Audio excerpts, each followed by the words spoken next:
We are on episode 22 of POWWOW podcast, and wow, it feels like we've been doing this for far too long. Phil, Well, not far too long. Just long enough. Long enough. How about that? I apologize. I did forget to introduce myself. If you are new to the show, my name is David. I am one of your hosts, and sitting way across from me is Philip. Yes, one of your other host, the host that shall remain not nameless. I don't know where that's going. He's the host with the most. Oh, well, thank you. If our podcast were like a dinner hosting party, I would probably be the one with the Jell-O cake, where it's like where you're doing too much, but people recognize that you're doing too much, but you're still trying to have fun with it. You know, the Jell-O cake where it's like jiggly and everybody's like, yeah, you could have just done a Jell-O bowl if you wanted to do Jell-O. But then the fact that you're doing a Jell-O cake, it's like you're making an effort. You know that you're doing too much. We know that you're doing too much, but at least it's showing. At least it's there, right? What would you be bringing to the dinner party? Like cocktail weenies? Bottle of wine, no. Well, maybe, as far as appetizers, you know me, I'm bougie. I would maybe do, I love mozzarella with rucola,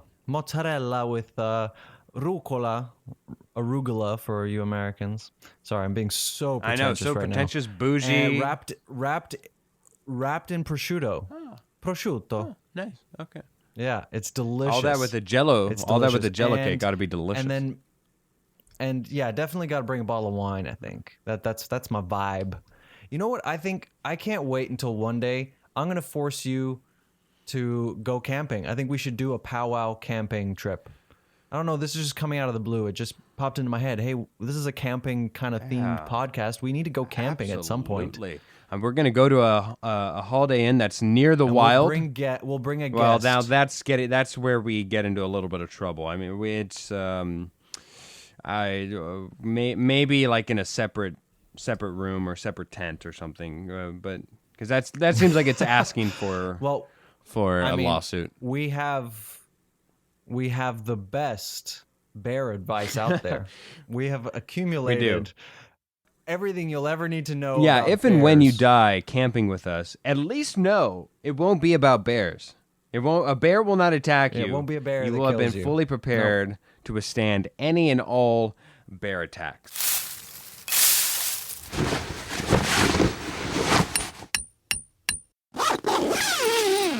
God, there are days where this podcast is a bit of work, and then there's today where it's a lot of fun. God bless it. All right, that's a little off-screen chemistry between me and David that, unfortunately, you, the listener, will never know because damn if it ain't weird. Anyways, we get to our main topic of the show today, and it's going to revolve and go around the topic of charity. Now, it's an expansive word here, David, charity, and I think we should not define it because I think we all have... Not the stripper. Yeah, no, not a stripper. No strippers on the podcast today because we are all for being the stripper podcast.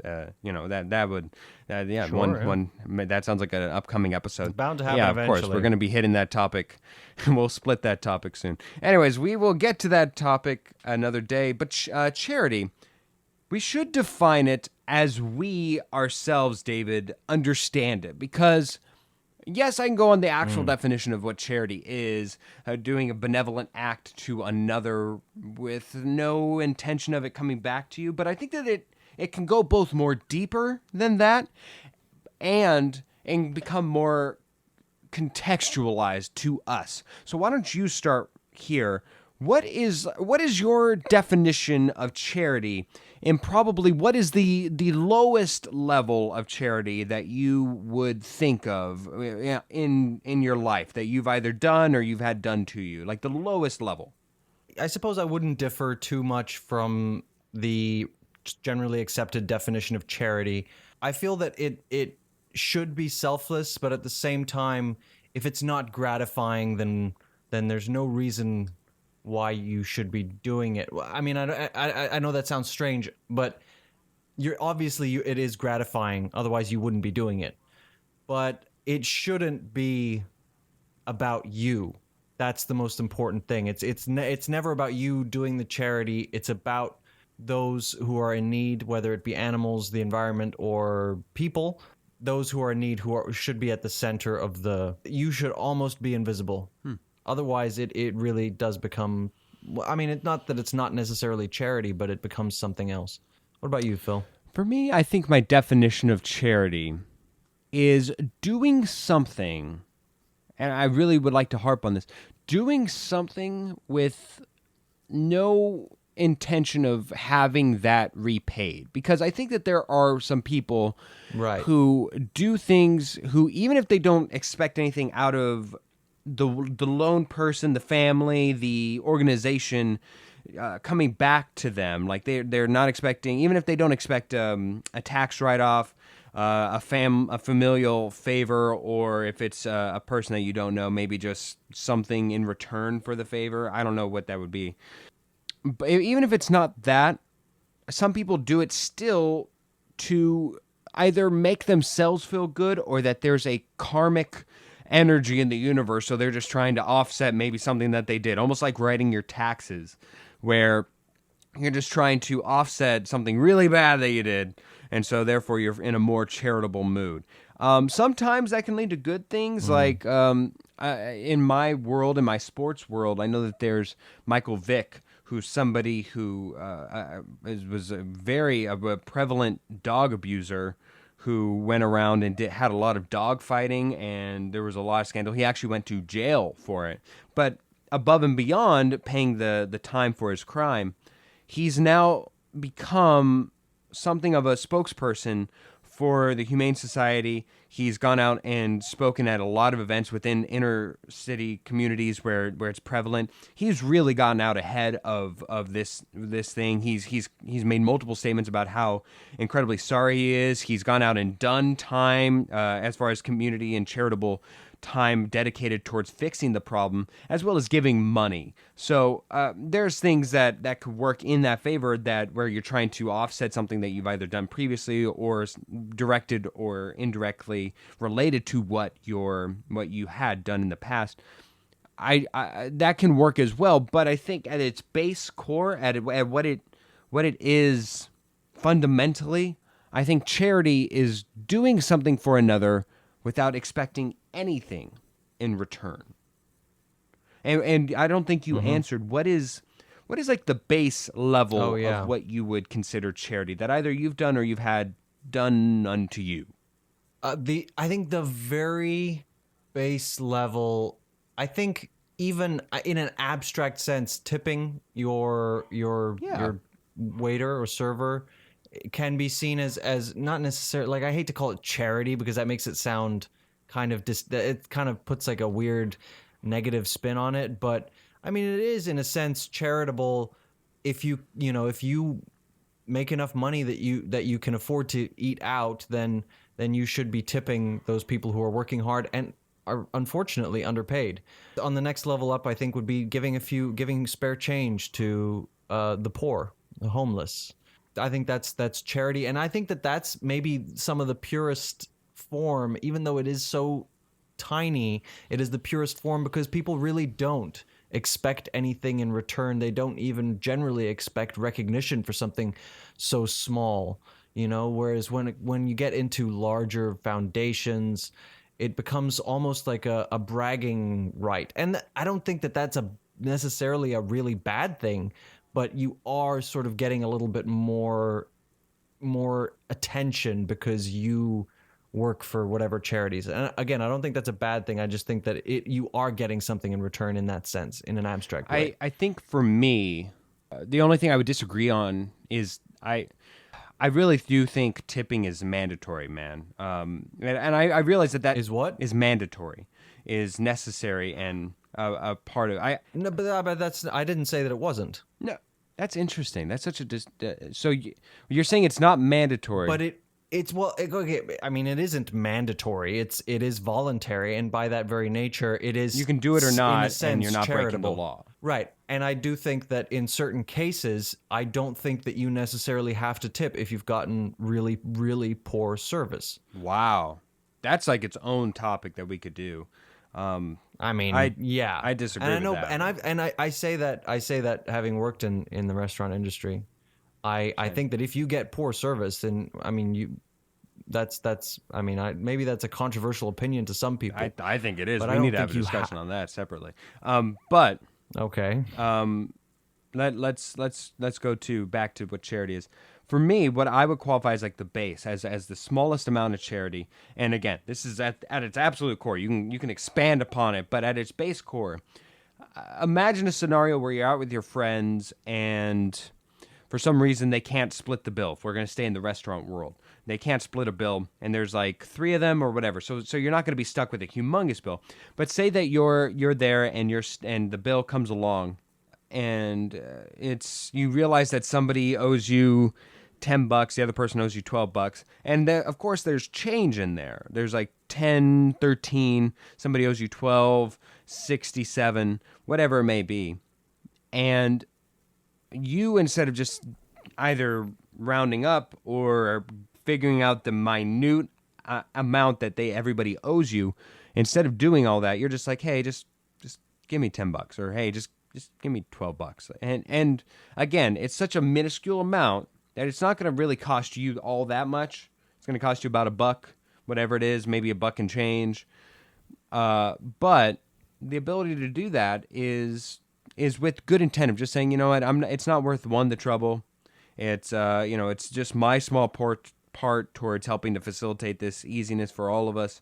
Maybe these are like at its smallest where like the base idea forms from. But for me, that's kind of a small way that we can begin to discuss charity. Amongst friends, I feel that it's generosity, always, but I don't know if I would consider it charity in that sense. What if it was what if it was a friend who, do they have to state to you outright that going out to dinner is something of a luxury for them? So therefore, them even coming up with the $12 and in and of itself is something. So therefore, feel like, hey, just give me $11, $12, or whatever it is, even if the bill's $12.84, even if the bill's $15 for them. Does that count? Does that constitute? Or do they? To me, that's not charity. I think that's kindness and consideration and generosity towards a friend. But I don't know if I would put that in the same world as charity to those that you don't even know. So then let me ask you this. If a friend comes up to you and is like, hey, I'm having trouble coming up with the rent this month, and they ask for around $1,000, whatever that may be, and you give it to them and you say, keep it, we're good, for all that you've done for me, just keep it. Does that count as generosity? No, I mean, and not charity? Yeah, yes, I would say so. Because I mean, to me, that's like giving a friend a gift, even if it's not like a gift. Like here's a gold necklace that has no actual use or real world application. Even if it's something like that, I think it's different in a sense. Sorry, let me just backtrack for a second because I'm losing my train of thought. So that to me is a little bit more like a gift to a friend, a friend in need, something, it's like giving them, it's like, oh, you can't afford to buy a new lawnmower at your home. Why don't you take my old one because I'm going to replace it? That's it's that kind of thing. Whereas if there was someone you didn't know who needed rent money and you had money to spare, giving that, I think that's charity. But when it's a friend, it's a different world. That is an interesting delineation from generosity and gift to charity, because I think you could even make a case that what is charity if not a gift that is unnecessary? Whether or not you know the address on whom the gift is going to directly, a la you're just giving it to the Red Cross or Goodwill even. Goodwill does a lot of charities and employs a lot of people, so technically it would count. Even if you don't know whom the recipient is that your charity is going to, or your gift, I guess, in this case, I would still think I'd argue that they can be one and the same. I realize that we may be nitpicking here, so maybe best to move on. But I think that it can still be considered charity, even though it doesn't need to be labeled as such. because I know that there is a stigma, and maybe that's where we'll go next, is that there's such a stigma associated with charity amongst some. Some don't have that problem, some do. Where if it's labeled as charity, mislabeled as charity, or correctly labeled as charity, they will not accept that, and they see it as something of shame, and they associate and brand themselves with of lesser value, or maybe they won't have respect for themselves if that's at a point where they can no longer provide whatever it is that they're charitably receiving. They can no longer provide that for themselves.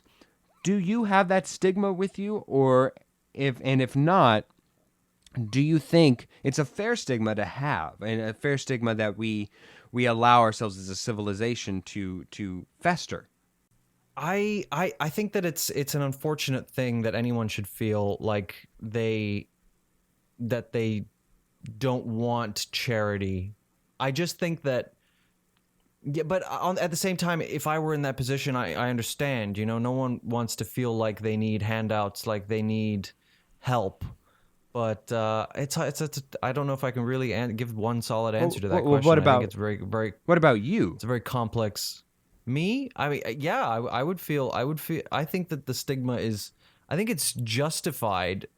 People are justified in feeling that way. I do think it's unfortunate. For me, I don't know what I would do in that scenario. Yeah, I guess I would just advise, don't always be so quick to turn down a helping hand. If you need it, that's the case. And really, what brought this conversation up for me on why charity is I have a fundamental question about whether or not charity remains to be the same if it is broadcasted. Because I don't know about you, but recently I've seen an uptick in a lot of people going out and I don't know. One video that comes to mind is they take a guy off the street, they go and get him a haircut, they go and buy him clothes, they get him a hotel for the night or maybe the weekend, and then at the end of it they give him like a couple $1,000, maybe like $3,000. And they take him out to eat as well, and all this stuff. And on the one hand, it is very rewarding, right? In your soul, you're watching this, and it's a great feeling, and you're like, wow, that's really great. Like, this makes you feel good, because that is what, there should be the positive side effect to charity. Even though you're not getting anything, you're the one who's really receiving all the good feelings, all the good things that are associated with charity. But at the same time, I can't help but ask myself, does charity lose its luster? Does it lose what makes it pure when it's broadcasted, when it's recorded, and it's done with the intent of, I can get a lot of views, or I can do this and receive a lot. It doesn't matter that I give him $3,000 because off of my video I'll be making 10 or something. Does it lose a lot? Does it lose a lot there? Yeah, I think it does. I mean, it doesn't take away from what's been done for whatever person or group in need, but it takes away, what it takes away from is the repute of that person, the person performing whatever charitable act. I don't find these people to be amazing human beings. Their generosity is with something in return. They are getting something in return. Views, which translates on YouTube and Instagram to money. And like, for example, even just on a much smaller scale on Instagram, there's these guys who go and ask people what makes them happy, and then they say, wait here for 5 minutes, and then they go, like, the one guy's like, oh, I love basketball, and he's like, oh, who's your favorite player? And he goes, LeBron. So he goes up into the store and buys a LeBron Lakers jersey, right, or whatever you call it, and brings it down and gives it to that person, right? And what they spent on that jersey, and it doesn't take, they've done a nice thing for somebody, great, but what they make on that video then is far greater than that. So I don't think that guy is an amazing person.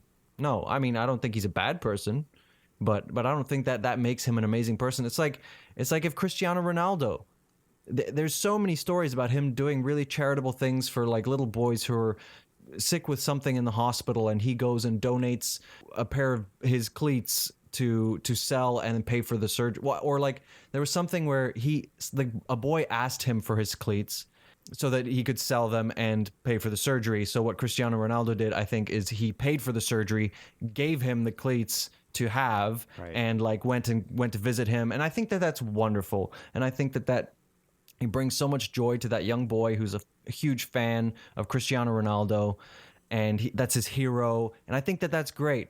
But at the same time, like we also have to, like, I don't think Cristiano Ronaldo is Jesus's second coming or anything. Like, I think that it's easy to be so charitable when you make hundreds of millions every year or whatever, Right. or tens of millions maybe. I don't know. But I mean, yeah, the act is still a wonderful act. It's just there is something in return, I think, in a lot of these cases, and it does take away, for me, it takes away the gloss. When it's being filmed for attention or money or whatever. Right. Is the perfect way to do charity, because I think we should all be the one good thing. Let me even retrace. The one good thing I do like about those videos is I think at some foundational level, it does encourage good acts.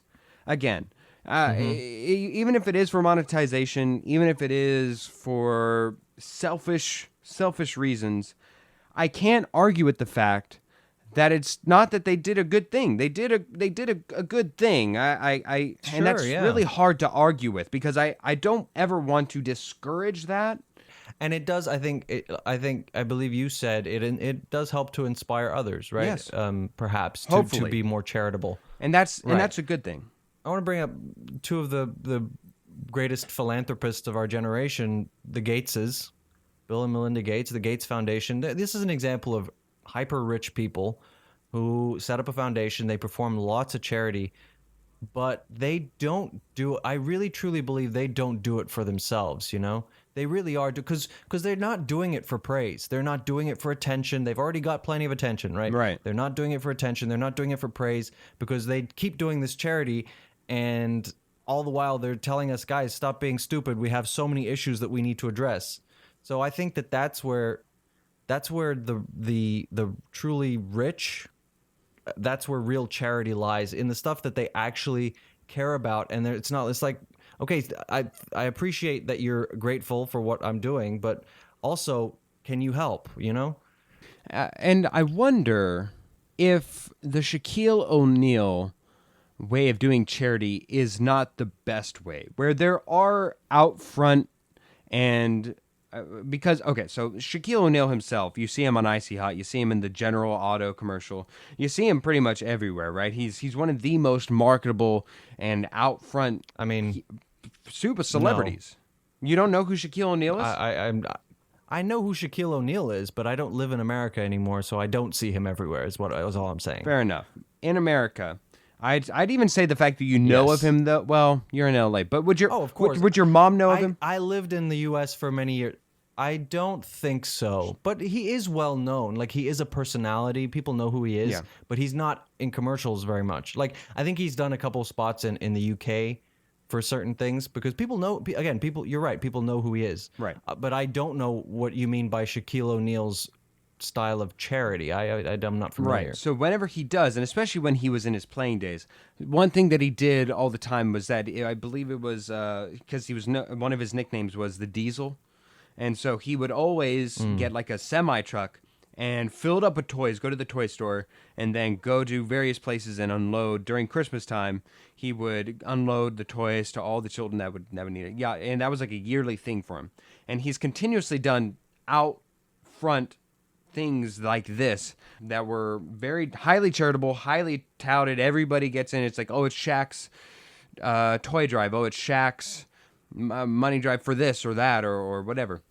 And he does stuff like that. But at the same time, there are hundreds of stories, publicized or not, that are concerning Shaq that you can find where it's first-person accounts of Yeah, I was at the store and Shaq walked in while I was trying to talk to the salesperson about a laptop for my kid so that way he could go to school.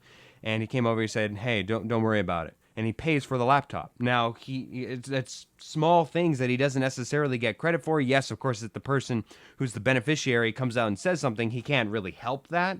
But he's done that. He's bought an engagement ring for a guy who was just trying to get started. He's done other countless. He's paid for surgeries, and he's never been recognized for stuff like that. He's done it both ways, and I think that is the true indication, especially for somebody who's such a celebrity who enjoys being out front and out in the open and being highly publicized. I think that that's probably the perfect blend, if you will, of being able to use your celebrity to encourage others to join in for charity, to pool in resources, while at the same time personally making a profound effect within your community. I think that that's probably the best way. It's not everybody has that platform. I know. I'm with you. I think that that's really good. Yeah, between the Gates and Shaq, I think that they're probably doing it the best in the Well, charity the Gates are really sort of front page news type of charity Sure. kind of people, but I really do. You get that you can't possibly. I've never gotten the sense that any of it was selfish because they really are helping millions of people, especially in the developing world. Correct me if I'm wrong, but aren't they one of those people that you read about where they're leaving their kids like 10 mil each, like woohoo? But actually, I mean, when they're worth billions, Yeah, I think it's less than that even. I think it's like $1 million each right? or something They're like leaving that. them something like that, and then the rest is going to charity and the Gates Foundation, right? Am I correct in that? Mm-hmm. Yeah, which is actually quite astounding. Good for them. I can't imagine.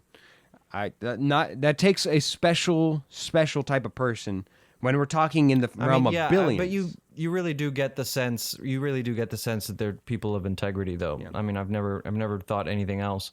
Maybe that's just the Gates microchip from the Pfizer vaccine. But I am joking. I am 100% joking. Yes. If anyone is listening who might believe in conspiracy theories, please don't.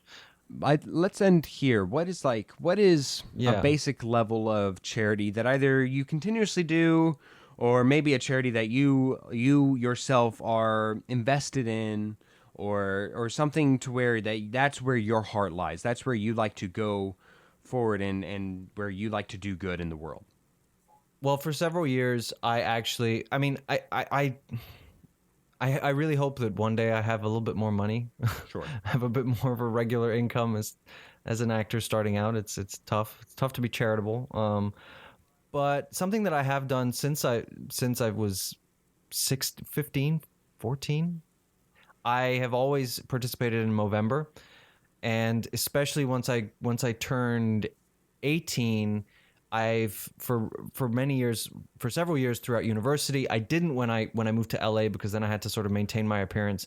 But explain Movember. When I could, I've always grown my mustache out for November, and always to raise awareness, but also I've raised money for on several years to promote men's health, and the Movember Foundation works in 3 areas of men's health: testicular cancer, prostate cancer, and men's mental health, which for me is really one of the biggest ones, because it's something that it's getting a lot more airtime now. Men's mental health, it's a really serious issue. It's something that has been ignored for thousands of years, and it's serious, and I appreciate that that's being addressed now. And so I've raised money for the Movember Foundation, and I continue to do that every year.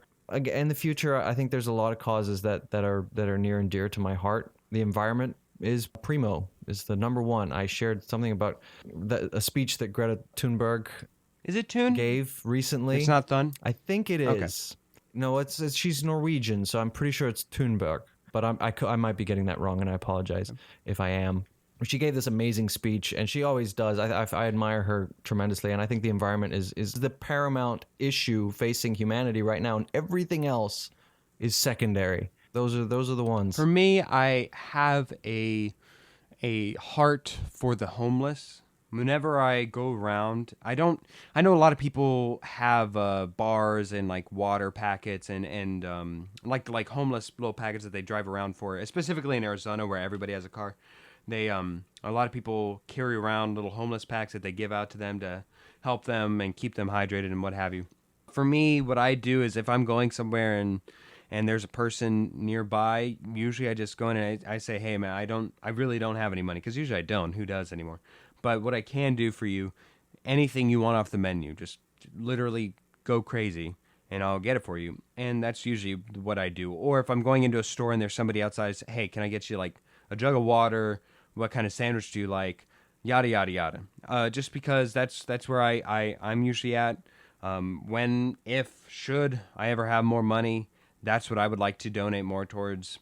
Because it really does, man. It tugs on my heart that I just see driving around and people are just outside. Like it's just a compounding problem where your first thought shouldn't be, God, disgusted by these people being out there. No, your first thought should be, damn, that like it really hurts me to think that somebody's having to live freaking under a street sign, just and not having the basic human needs met of just having a shelter and what have you, and Yeah. and it just And food as well. food, water, and then getting sicker by the day. I'm sure, especially out here in Arizona where they're probably gone crazy with heat. Like the heat can like fry Yeah. you, in more ways than one.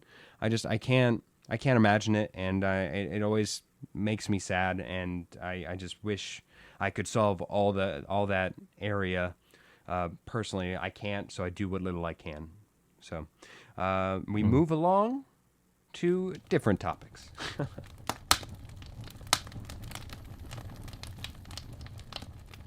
We are on a rotation of mini segments, as it were, and instead of random question, I think we're going to be rebranding, not retooling or axing it, but we're going to rebrand the random question to would you. Now it can go to would you rathers, or it can just be as simple as would you. So I'll start us out here, Hoffman. I have a would you question. If I were to have 10 guns in front of you, Hoffman, and only one of them was loaded, would you go up and put one of those guns up to your head and pull the trigger for $1 million? And then I have a continuation. No. Okay. Let's assume you said yes. Okay. No, I mean that's good. But does it change your mind if I were to then offer you, make the initial one 10 million for one, 10 million, and if I were to then offer you double what you made with each previous attempt? So you try the first gun, you make 10 million. Second gun, you make an additional 20 million. Next one, 40 million on top of it, and so on and so forth. So just keep following that line. How many guns would you try before you stopped? One. You would just try one. One. You would just try one. One. You give me $10 million, I will turn it into Really? 20 million. Wow. Yes, I will. Good for I you. will. I will invest, and I will be that is something I am committed to. If I ever actually have a lot of money, be smart with it. Like so many people win the lottery and they blow it in like 2 years. I am committed. If I have a lot of money, I'm gonna be careful what I do with it and be smart about it. It's not about buying yachts, okay? You gotta be clever with where you put your money.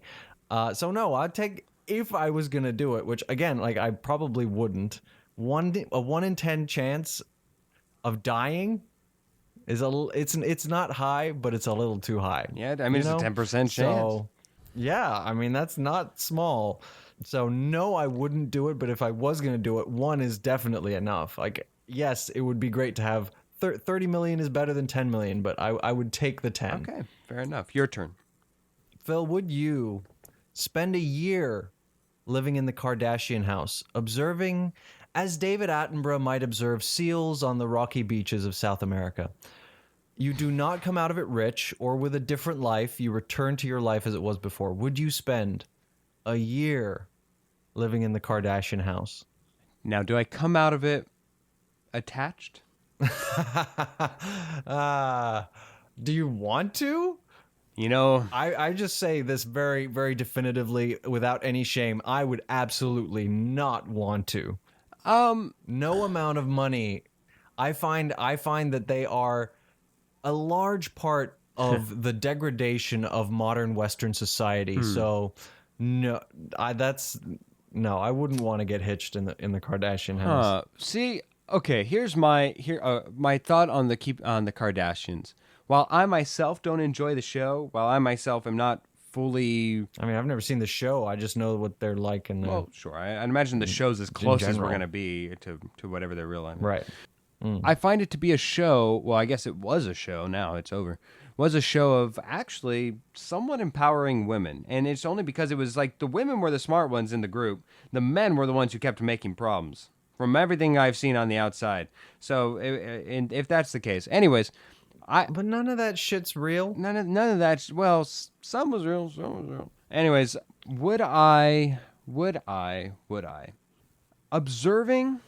You know what? Actually, you know what? Yes, I would. And here's why.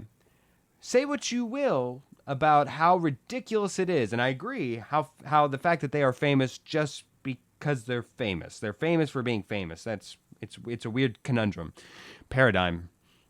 But I actually do think that they are geniuses, or at least one of them is whoever if it's Mama the momager.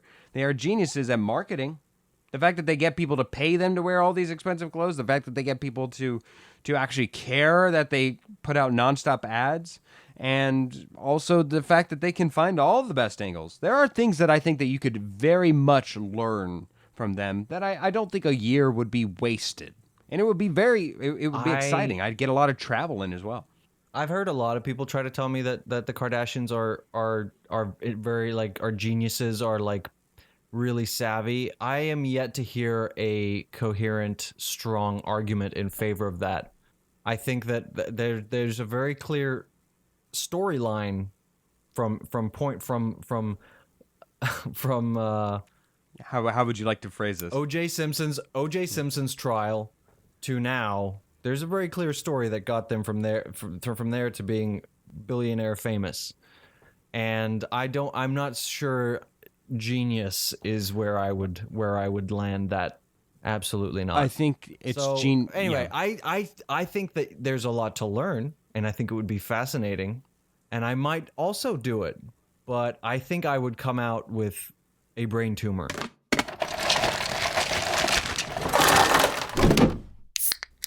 This is Once More, and we're moving into the world of sport. Like I will say in the future, again, we're recording this out of order, so we're talking about soccer. And the reason we're talking about soccer is because there is a huge summer of sport, if you're me.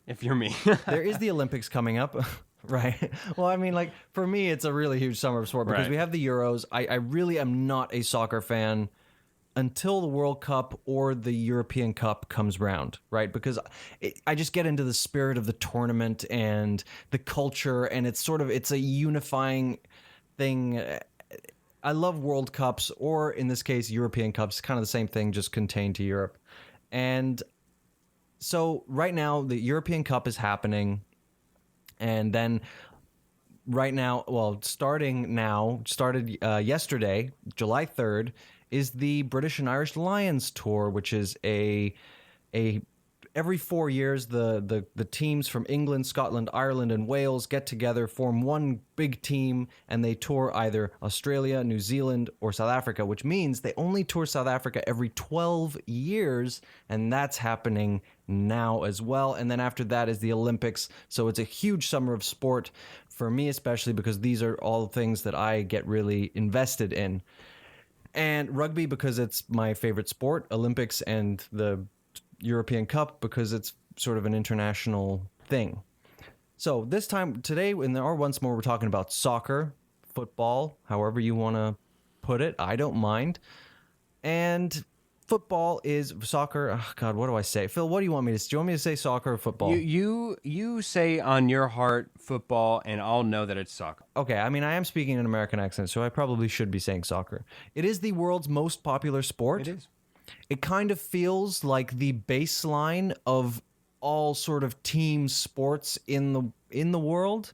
Very simple, technically. Or not speaking. all, but yeah, it is simple. It is it's a very simple concept as a game, in a very similar sense to basketball. Yeah. In my opinion, yeah, right. Ball goes in basket, ball goes in or goal. hockey. Yeah. Or hockey. It's kind of in that same arena, but football, I think especially, is sort of that baseline.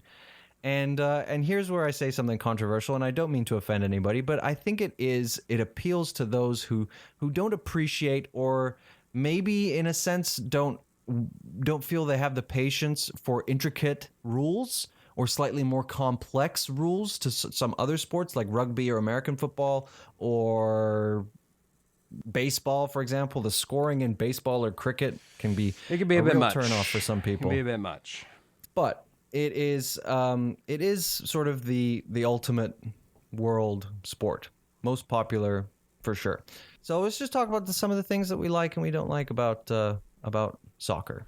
You know what I like? Phil, why don't you? One thing that I actually like about soccer, and it's only appreciative once you become a wider sports fan, because otherwise it's either what you know, or two, it's your first time into any sport, so you don't know any different. But I do enjoy that the clock never stops. I do enjoy that. It's pace and tempo for the game is on. It's always consistently on. I really appreciate that aspect of soccer.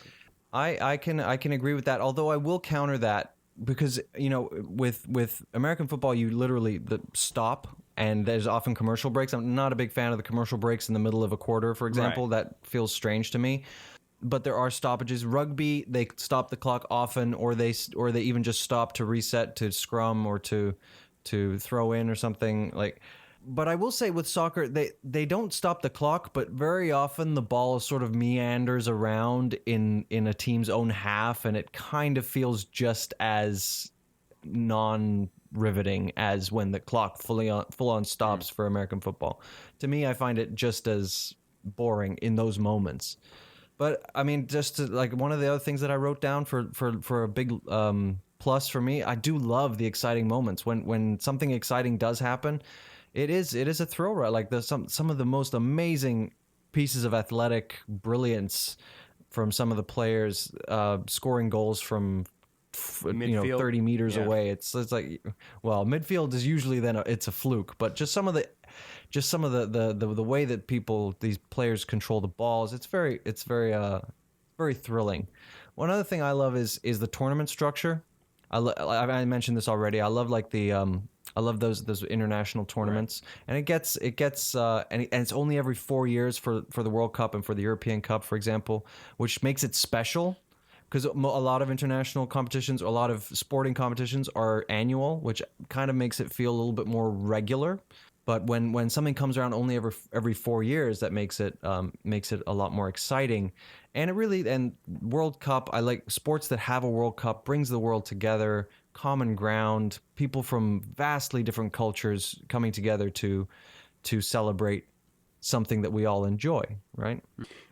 For me, my last thing that I really enjoy about soccer is that I love, and as cheesy as this is going to sound, it's true, so you don't knock me, but I love how inventive people get, coming from a broadcasting standpoint, with the goal.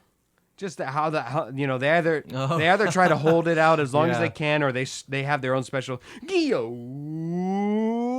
and then they just go there, or it's like go, or whatever. Like, they do every interpretation. And that's a real Latin American thing, and I think it's fantastic. It adds so much life to the I find party. it almost comic. Some of them are just comically brilliant. Like, it's just so. It seems so foreign. I mean, I don't mean that in like literally foreign, but also just like when you listen to English commentary all the time, when you get to listen to the Spanish commentary, it's a real. Well, the English commentary treat. is all respectful. Well, he goes up the pitch, and there he is. He's tossing the potato, and there is a goal right there. What a sly move from that guy. Yeah, I remember listening to one Spanish commentary, and the guy literally, like, there was like a 5-second, the goal happened, he took a break, like a 2-second break, and then he went, goal! Yeah. It's so dramatic. I love it. As cheesy as it is, I love it. It's fantastic. Yeah. All right, now we move on to the things that we don't like so much, and this is meant to be lighthearted. I think the players are paid too much. And then this one, I think the players have. Well, I mean, I don't see how you could possibly pay them less. The way that the sport is structured, it's just the way it is. But I think the players have very little respect for each other, and even less for the referee, and that doubles in with the fans. I think the fans, in general, are maybe, and I hate this may be a stereotype, but in general, a little bit more violent and destructive than other sports fans. And in stadiums, they even separate the fans. So that was something that I found really strange coming from rugby, where when I went to Twickenham Stadium in London as a South African fan to watch England play South Africa, I was sitting amongst English people, and we would chat and we would have some banter and like make jokes, and it was all fun and games. In football stadiums, they have sections. They have a section for Arsenal fans will fill their Arsenal stadium, but they'll separate one box, and that'll be for the away fans, the Barcelona fans when Barcelona come and play. And a friend of mine was telling me a story. He was at the stadium and he was sitting in the Arsenal section because he's an Arsenal fan, and Barcelona scored, or whatever team it was. Barcelona scored, and this one guy like jumps up and like starts cheering, and then he goes, oh shoot, because he had pretended to be an Arsenal fan so that he could get the ticket, but he was actually a Barcelona fan, and they kicked him out. They threw him out. I know. And I find that very, like, the fact that the fans have to be separated, I think is very unfortunate. Yeah. Mine's more gameplay. The flopping, man. It's sometimes you want to talk about comical? Sometimes it's so bad, it's comical. And they just barely touch them because they misunderstand. They just feel some pressure on the slide of their back, and so they're just like, oh, I can fake a foul and get a yellow card for another guy. So the flopping. And I have that written down as well. Faking injuries, like, I think, and it's a self-enclosed cycle, because they do it because if they don't, then the referee doesn't award them the foul. But the referee doesn't award them fouls unless they do it, and that's why they do it. So it's like catch 20. I don't know if that's the correct use of catch 22, but I'm pretty sure it is. So what do you do? I think the fault is really with the system, I guess. Yeah, down with the system. Absolutely, you got to penalize the flop. Yeah. Yeah, absolutely. And that's it. That's all I got. Yes. Always penalize your floppy behaviors.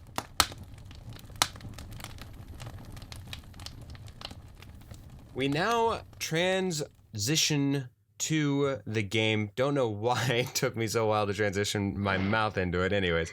But we now go forward into the game. Of course, this week it is my guest, the one, the only, Megan Montoya. Megan, welcome to the show. Thank you so much for coming down and plopping a log next to us. Hi, thanks for having me. Now, whenever somebody says plopping a log, do you think of sitting down and having a conversation, or do you think of poop? I was thinking more like falling into like a river. That's your plopping a log, like a log ride down wispy. I'm thinking of poop. I'm thinking of poop as well. Say it. I'm thinking of here's poop. the thing. I got like the solid falling into water.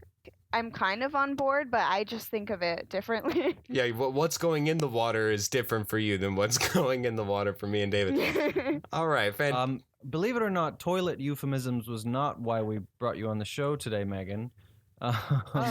We actually are going to play a game, but first we'd like to get to know you a little bit. So I've got 2 questions for you because we've never met, and I said this off air, but I feel like I've known you forever. It's crazy. Anyway. Wow. I did hear I've that. got 2 questions. You heard it. Good. And Phil's got 1 because you guys know each other, presumably. So my first question is, what was your dream job when you were 13 years old? When I was 13 years old, I wanted to be a musical theater performer. And I wanted to be on SNL. That was the big one. Okay.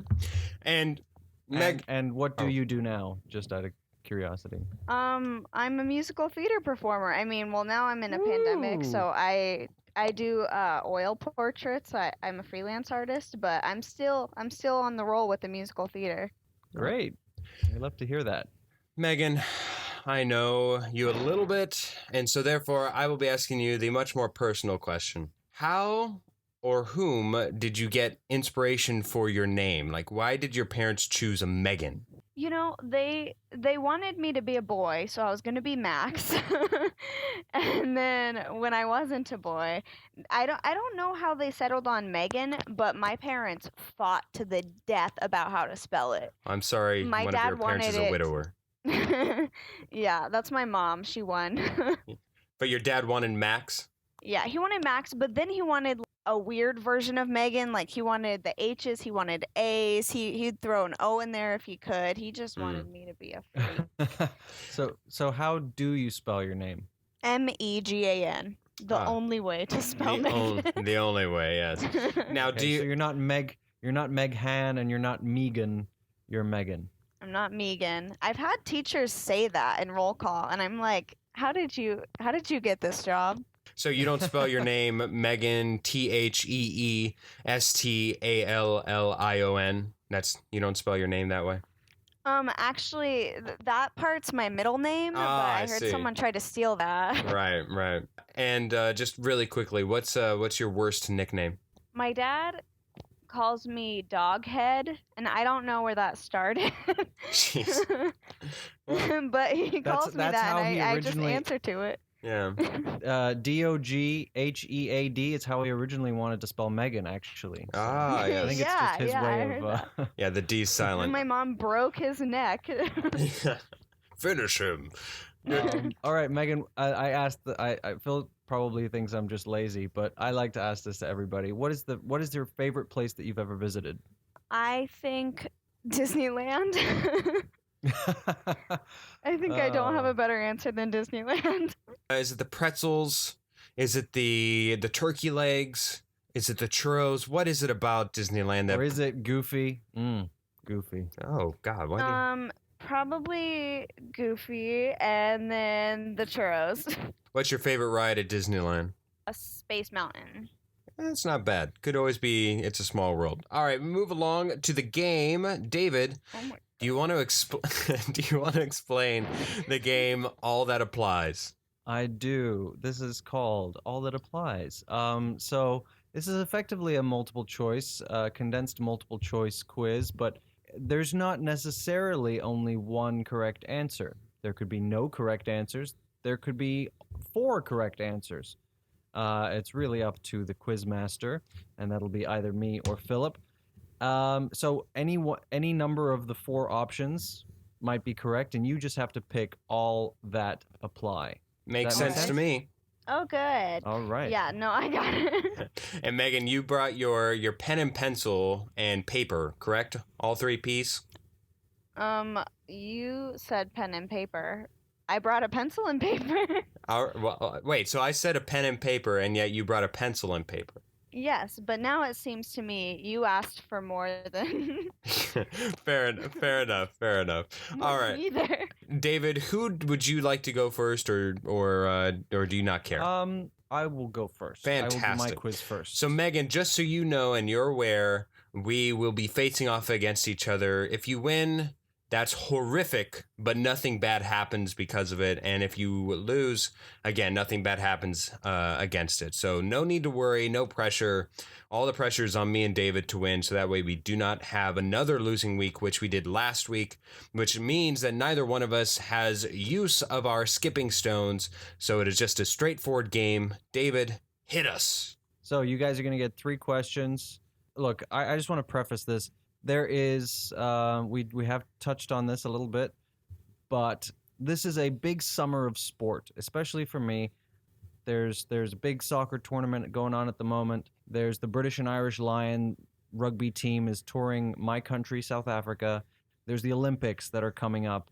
And so my questions are all about international sporting competitions. So the first goody. one, Olympic events. You guys have to pick all that apply of these 4 options. Okay. The triple jump, 3x3 basketball, surfing, and indoor football. And by football, I mean soccer.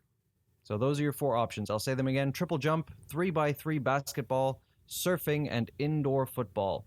Phil, I'll let you go first. Which of these 4 are Olympic events? Oh boy, I don't think 3x3 basketball is real. And indoor soccer, indoor football, I suppose. I believe. I guess I also don't want to think too much out loud here because Megan's going behind me. I think the triple jump is real. And what was the option number 3? Surfing. Surfing, man. I don't think I've ever heard of surfing. So I'm going to just stick with just triple jump being my lone checked box. Okay, and Megan. So I don't want to piggyback off of him. I mean, that kind of sounds right, but I don't want to copy him. So I am going to say Yeah, triple don't cheat, jump Megan. is real. Okay. I'm going to say triple jump is real. I've never heard of 3x3 soccer. It's have 3x3 heard of basketball. Yeah, 3x3 3x3 basketball. basketball. Oh, sorry. I And meant to say indoor basketball. soccer. Oh, okay. 3x3 soccer. There's a lot more goals, believe it or not. It just means that three. Yeah, definitely. 3x3 basketball is just 3 people on each team as opposed to 5. Same concept. Okay, and I've Same never concept seen- as 3x3 wrestling. Same exact Ah, thing, just 3 different people. You know. Of course. Hmm. If I win at this game, we should all try that. 3x3 wrestling or Yeah. 3x3 soccer. I meant wrestling. Fair enough. Fair enough. All Okay, right. I'm gonna say Okay. I'm gonna say triple jump and indoor soccer. Are the real Olympic events? Is that your answer? Yeah. Okay. Well, you were both correct about triple jump. Yes. That is obviously a real. It's like long jump, but you jump 3 times for whatever reason. Seems an interesting concept. Jump. Now jump again. 3x3 basketball. Third time's the charm. is an Olympic sport. Dang it. So you both got that Damn. wrong. Surfing is also an Olympic sport. So that one as Oh my well. Wow. You guys Soccer's got not. wrong. I And never knew that. Indoor football or soccer is not. So Phil, you got that right, and Yeah. Megan, you unfortunately got that wrong because you picked that. That's okay. All right, so moving on to question Nice. 2. This is going to be luck of whatever. These are terms that apply to rugby. Oh. Here we Oh go. my God. Use your intuition. The first one is offload. The second one is fruit bowl. The third one is corner kick. And the fourth one is chip and chase. Chip and chase. Megan, this time we'll go to you first. Okay, I'm working backwards. Chip and chase sounds the most European, so I'm gonna say that's real. Okay. Corner kick sounds real, but I feel like it's too easy, you know? I feel like you're tricking me. So I'm just gonna say it's fake just because it feels like you're tricking me. Fruit bowl sounds too silly, so I'm gonna say it's real. And then offload is also silly. I'm gonna say it's real. Okay, so just to rehash, you're saying chip and chase is real. Corner kick is not real. Fruit bowl and offload are real. Yes. Okay. Phil. I'm gonna go offload. That sounds. Ooh, I just don't know. I don't think that you would do that. So I'm gonna say offload is real. Fruit bowl is too odd for you to make up. I'm not giving you enough credit for that one, man. You don't have that much Wait, I'm creativity. sorry. You said offload was real? Offload's Just real. back- Fruit bowl's Okay. real. You don't have the ability in you to do that. I'm sorry. Corner kick, that is football to me. I believe that is football. If I don't, I know that they kick out of the corner there if it goes out, yada yada yada. And then chip and chase. You know what? I was right there with Megan where it sounds too fake for you to make up, but because of the I just think that you think that us Americans are so ugly that anytime you incorporate chips and dip or something that we'll buy into it. So I'm gonna say no to that. So I have offload and fruit bowl as real options, and corner kick and chip and chase as fake. You say chip and chase is fake. Chip and chase, there's no chance in hell that is real. No chance in hell. Damn. Okay. Well, offload is real. Phil, you got that correct. Megan, you said offload. I said it was real. Was real. That's right. I have a check mark here. Okay. Fruit bowl is not real. So you both thought that was real. You both got that wrong. Wow. Way to go. There is a term bread basket. Yeah, that one I'd believe, but fruit bowl, damn, way to Well, go, nicely done. And corner kick, Phil, you got that correct. Yes. That is, of course, a soccer thing. Megan, I believe you also said that was I said it was fake. Yeah. Yes. So you got that right. And Chip and Chase. Chase. This is where it comes Megan, down you to. said it was real. Phil, you said it was fake. It is real. Is where you kick the ball up and you chase it. Oh So yeah. you chip it up and you chase it. So well Stupid. done, Megan. You got three right. Phil, you got 2 right in that round, which means Good job on that fruit you guys bowl. are tied at the We're moment. tied over You are stupid tied fruit at bowl. 4 points apiece. Last one here, and if we tie again, that means that we go to a tiebreaker. That's how that works. Okay. Right. This next one, if you happen to have read any international sports news in the last 24 hours, you should have this down pat. So me and Megan are Football failing teams, at this. soccer teams, still in Euro 2020. Oh, good right. Lord. So many teams have been eliminated. Football teams that are still in the Euro 2020 tournament at the moment. Spain, Denmark, France, and Portugal. And we will go to you first again, Phil. Repeat them one more time for me. Spain, Denmark, France, and Portugal. I'm not going to go too much into my thought process here, but I'm going to say that it's. I'm going to say Spain is correct. France is in. That's correct. And Portugal is in. That's correct. I believe Denmark is not in anymore. Okay. Megan. I'm gonna say everything except for France is in. So you say Spain is in, Denmark is in. There's a and actually. you say France is out. Mm-hmm. So there will be a and winner you here. say Portugal is in. Spain and Denmark are in. Megan, you got both those right. Phil, you got Spain right, Denmark wrong. Mm-hmm. And France and Portugal are both out, which means, Megan, you got France right, Portugal wrong. Phil, you got both wrong, which means that Megan comes away with a victory here. Ah, with a total yes, of of course. 1, 2, 3, 4, 5, 6, 7 points. Phil, you are down at 1, 2, 3, 4, 5 points. Unfortunately, sorry, Phil. Came close. That's rough, buddy. Well, it's all right. It's not like I know Megan or where she lives or anything. So, just whatever. All right. All that applies. My version. Here we go. Here we go. Megan, you're back up on the chopping block. This time I need you to do precisely what you did to me and just demolish David. Don't allow him any quarter and make sure to not allow him to score in the slightest. Here we go. Mine is a little bit more personalized. Of course, the first one is going to be more applicable to our general topic. I have a list of charitable organizations that are listed as 501c3 nonprofit organizations here in the U.S. So your guys' job is to determine whether or not the following are real organizations or the name of an organization I made up. You guys understand? Yep. Yes. Fantastic. All right, we go to the first one, closed captioning. Second one, First Candle. Second one, Easter Seals. Fourth one, Bread for the World. And since I had to go first last time, I'm going to start with you, David. You're first to go. Again, that's clothed captioning, Right. First Candle, Easter Seals, and Bread for the World. Which of those, if any, are actual 501c3 nonprofit organizations here in the U.S.? All right. I think that clothed captioning is real. I think that that's a very interesting, creative name, and you're just so uninteresting and not creative. So I think that one's real. Okay. What was the second one? First Candle. First Candle.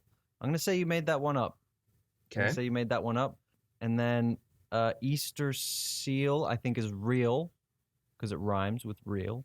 I should say it's the Easter fourth one- Seals. Does that make a difference to you? Well, it doesn't. Okay. It's reals. Okay. And the fourth one was Bread for the World. Bread for the World. No, I think you made that one up. Okay. All right. Megan, where are you going to go on this list? Do you need me to read it again? No, I wrote them all down. Fantastic. With the pen and paper and pencil that you have available to you. Well done. Go all ahead. 3, yes. Okay, I think closed captioning is real. I agree. I don't think you're clever enough to make that up.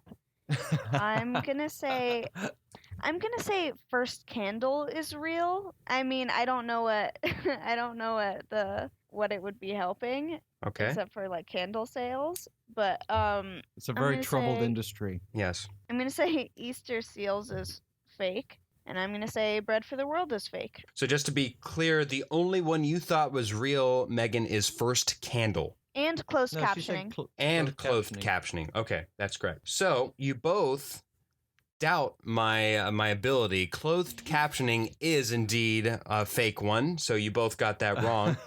Wow. What else? Bread for the world. It's spelled bread as in gluten and everything else. It is bread for the world is indeed real. I appreciate that creativity nod though. Easter seals is real. David, you got that. And then Megan, you got it correct. First candle is real. So you both tie with a single point at the end of the first round. Let's go to the second one.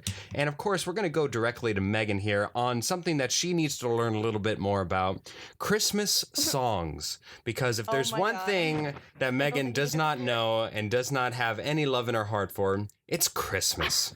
So therefore, it's an inside joke. Kill you. Thank you. It's an inside joke. Me and Megan have a consistent year-round debate about who loves Christmas more between me and her. And I think if today will prove anything, it is me. All right, I have a list of Christmas songs.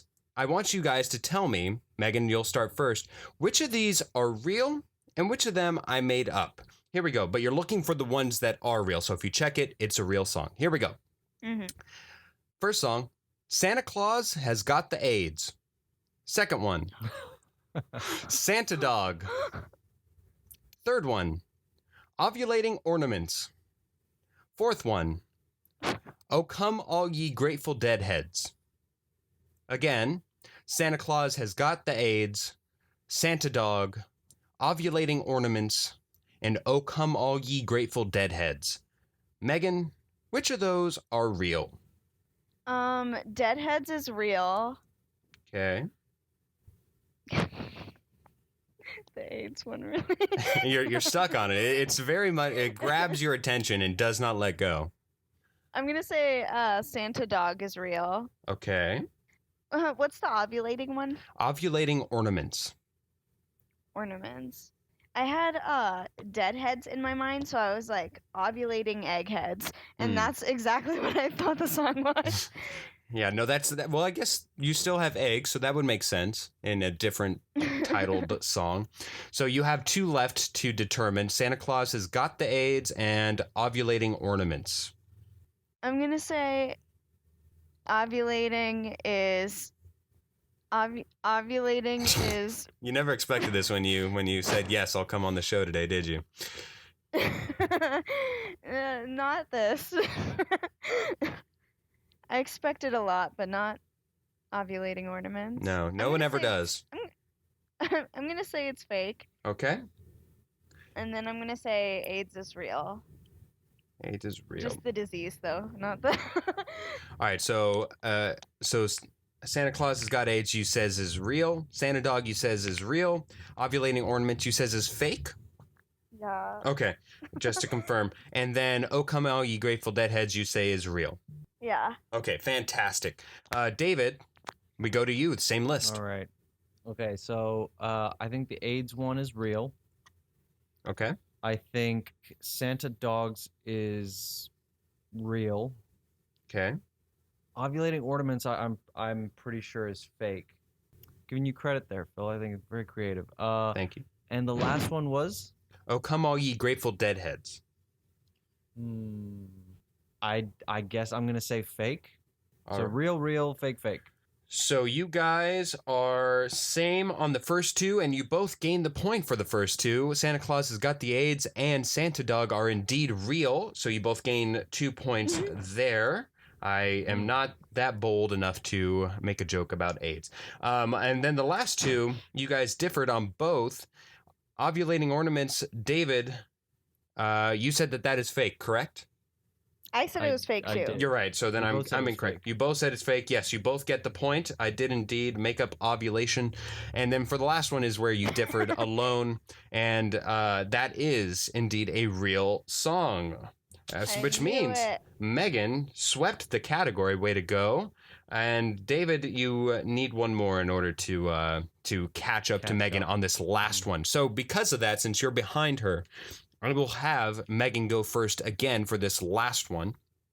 Thank you. The category is, and who knows? I think actually Hoffman might have an advantage here. Weird soccer injuries, injuries that happened within soccer, but that left the player to not be able to play a games, Oh, no. and such on and so forth. All right.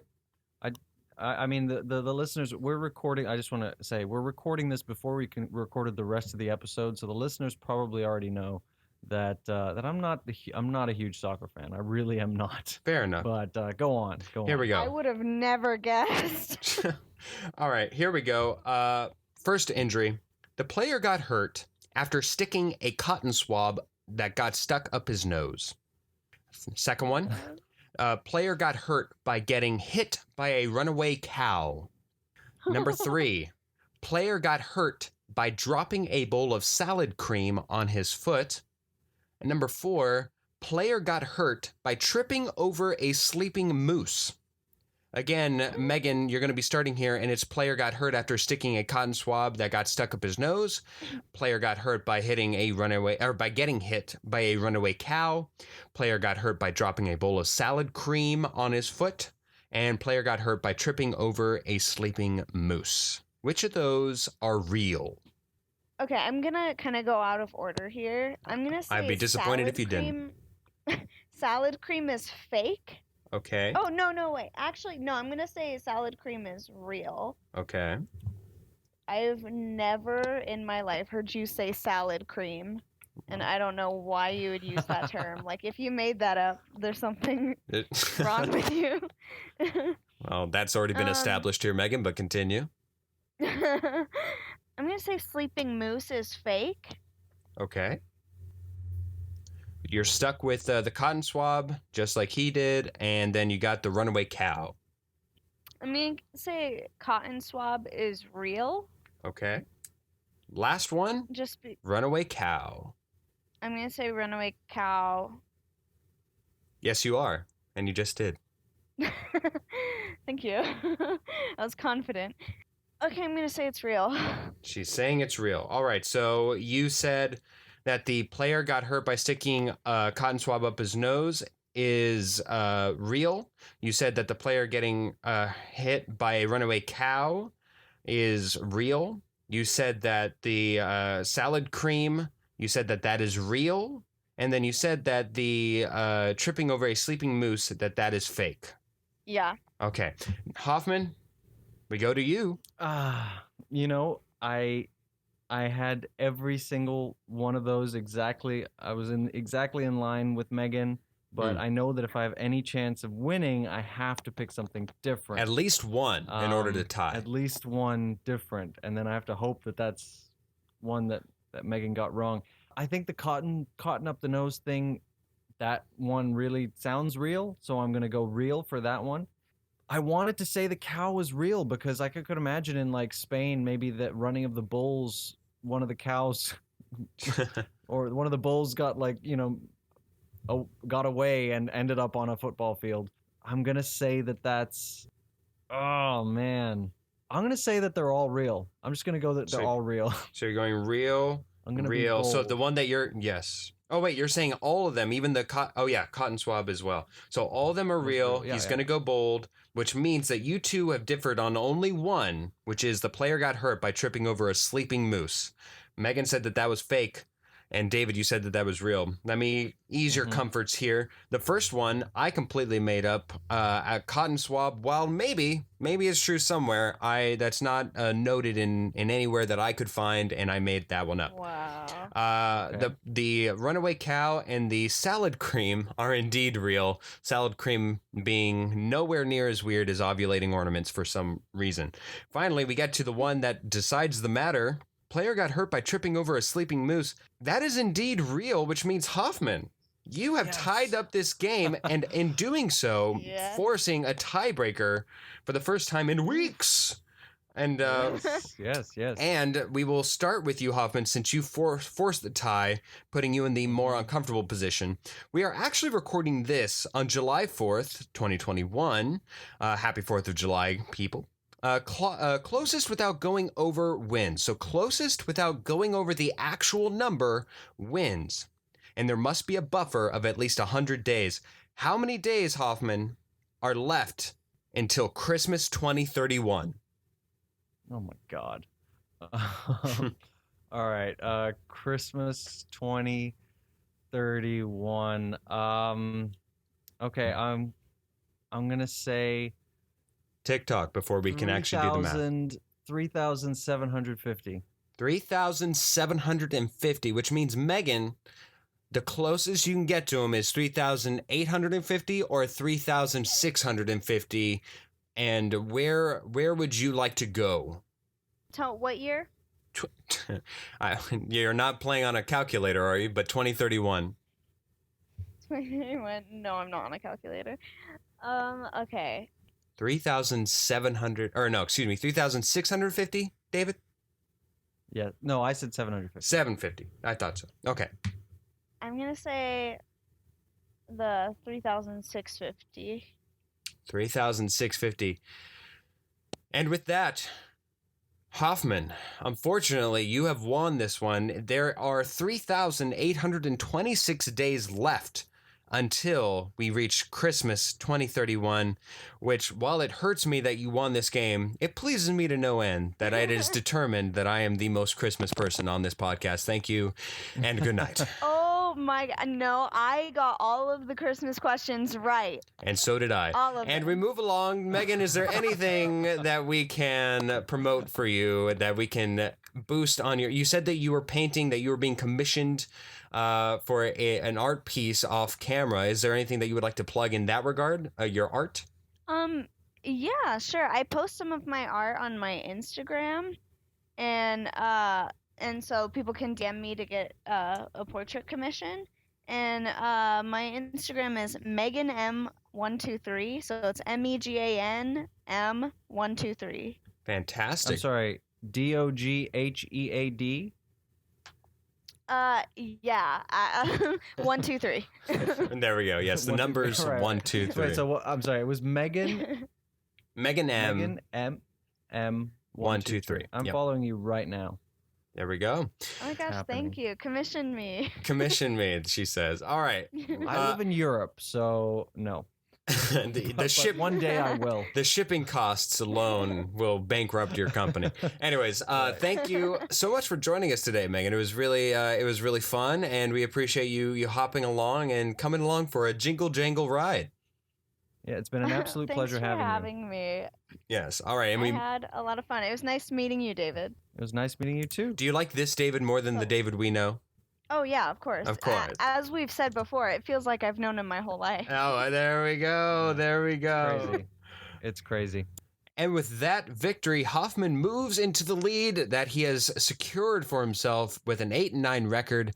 I drop down to 6-11 in a very, very sad way.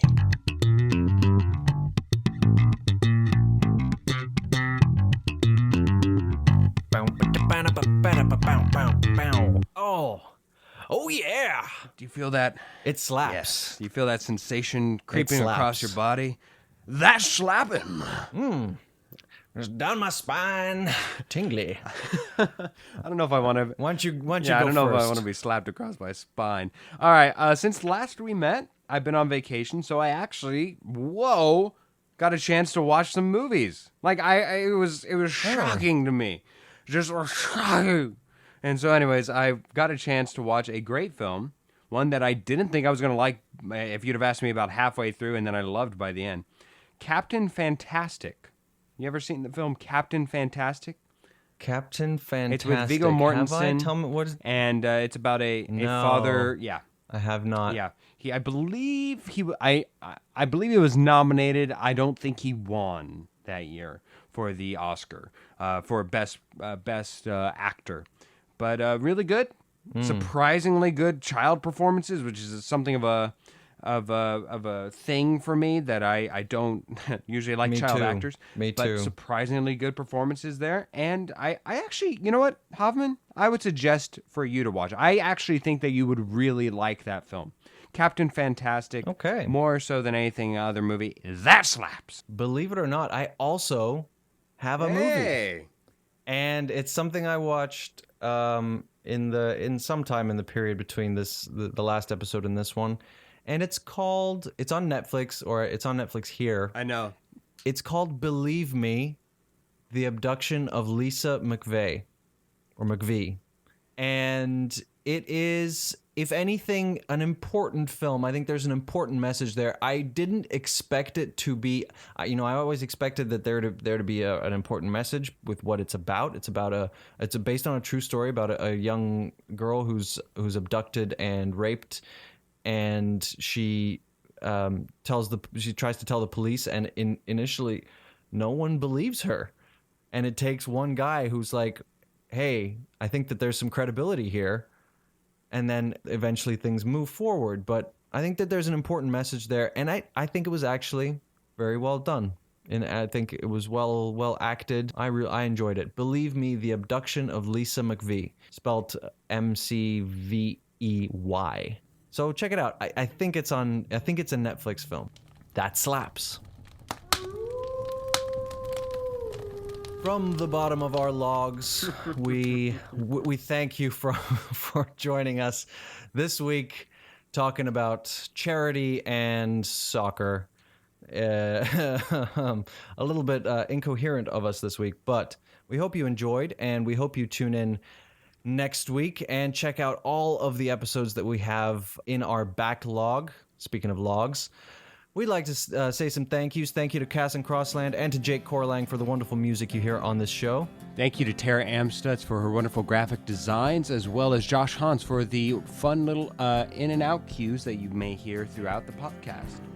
Follow us on Instagram at POWWOW_podcast, and tell your friends. Check us out on Spotify, Apple Podcasts, Google Podcasts, and iHeartRadio.